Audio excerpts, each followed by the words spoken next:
is a rover, and this is a man who makes them.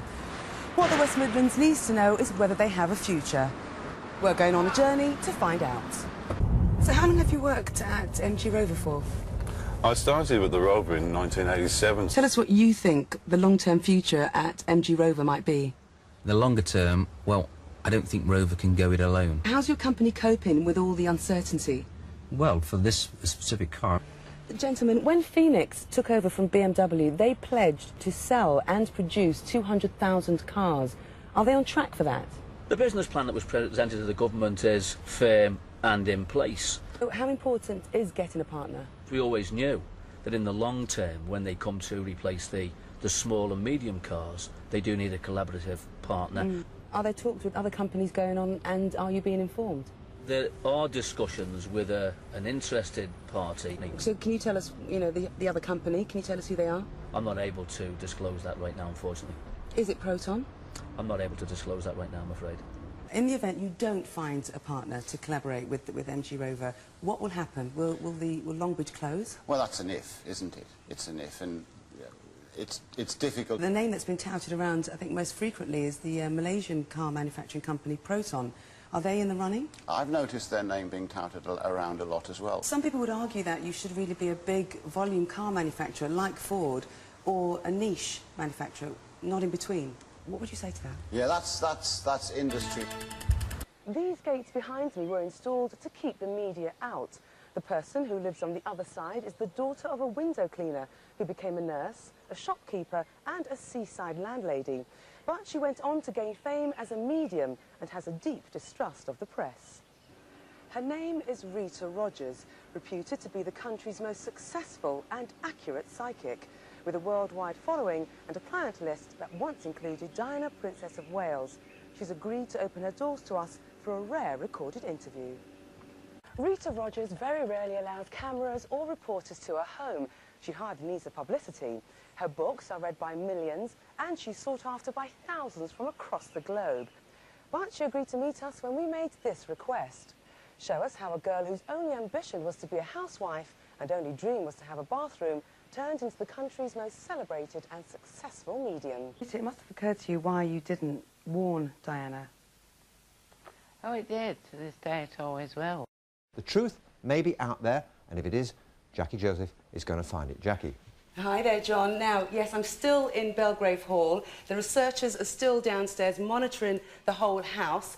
I swear by Almighty God that the evidence I give shall be the truth, the whole truth, and nothing but the truth. In September 1993, he stayed in the Paris Ritz.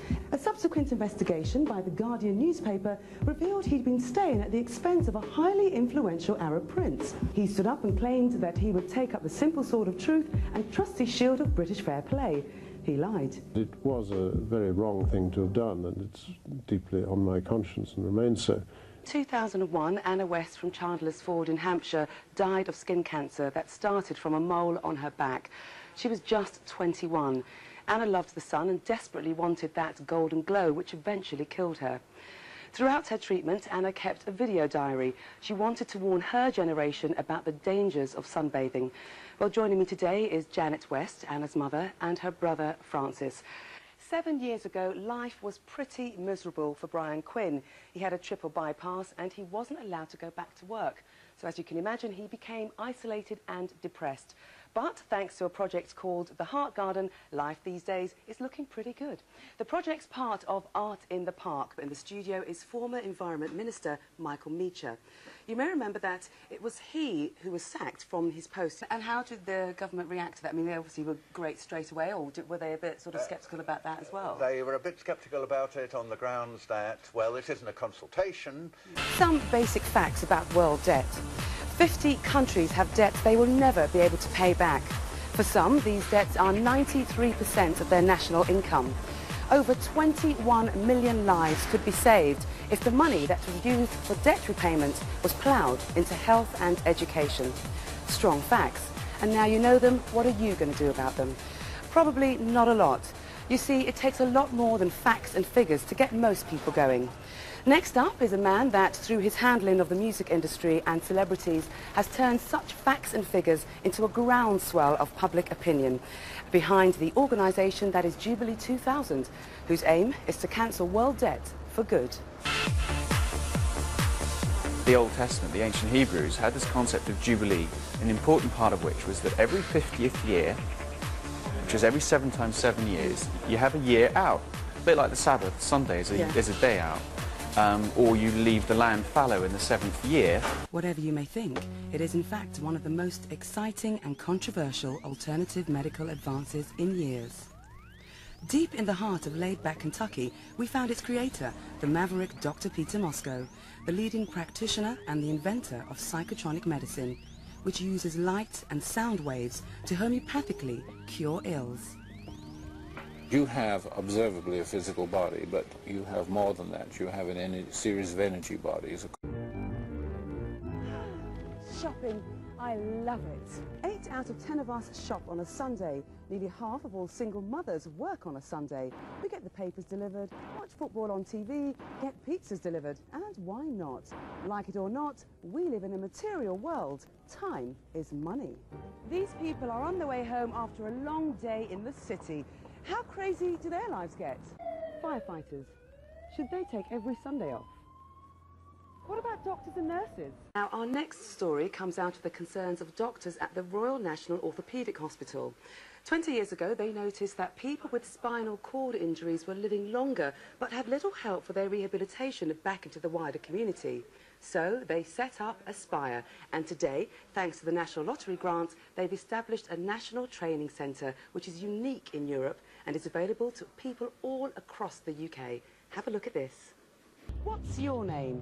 My name is Rachel. Luke. John Paul. Carly. Fred. It conjures up an image in people's minds. It carries the weight of your personality. It's who you are. It's your identity. What do people think of when they say your name? Career, money, children, food. What's the most important thing in your life? What can't you do without? We all have things we care about, things we need, values. What are your priorities?